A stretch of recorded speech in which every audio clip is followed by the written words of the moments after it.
Res se ne počutim slabo, ker imam zraven tolmača. Če pa profesor noče pomagati pri komunikaciji, ko na primer prosim, če mi lahko napiše, pa mi noče napisati, to mi je pa težko sprejeti.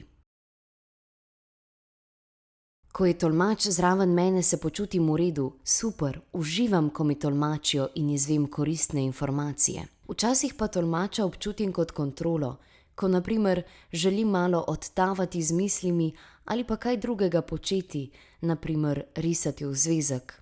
Vendar tolmač jasno pokaže, da moram slediti. To mi je potem dodatna motivacija, da ko je tolmač zraven, da moram slediti pouku. Zavedam se, da je to zame koristno, ker potem vse vem.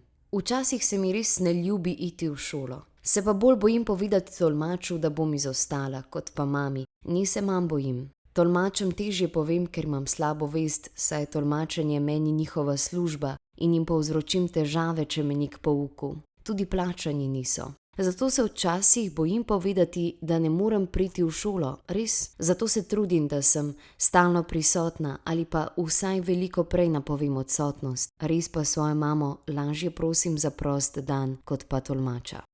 Moj sin. Bolj bi rekla, da se je on považil s tem, da starša ne slišita. Potem, ko je prišel sošolec ali kdo drug k nam, je pokazal ukretni: "To je moja mama."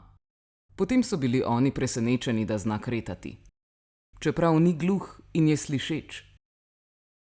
Trudil se je, da je kretal v znakovnem jeziku, da je pokazal, kako ga obvlada.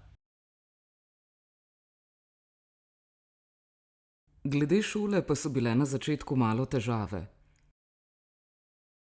Bi moral na primer sporočiti za roditeljski sestanek ali kar je učiteljica naročila, torej ni napisala. Ampak je vsem otrokom naročila, naj nekaj sporočijo staršem. Meni on ni povedal. Mogoče, ker je imel slabo oceno ali pa je bil poreden, pa je bil raje tiho. In potem je učiteljica, ker se nisem nič oglasila, napisala sporočilo zame in mu naročila, da naj jaz podpišem. Ko sem sporočilo prebrala, sem se zgrozila in sina vprašala, kaj si pa naredil, pa mi je dejal, da si ni upal povedati, ker se je bal.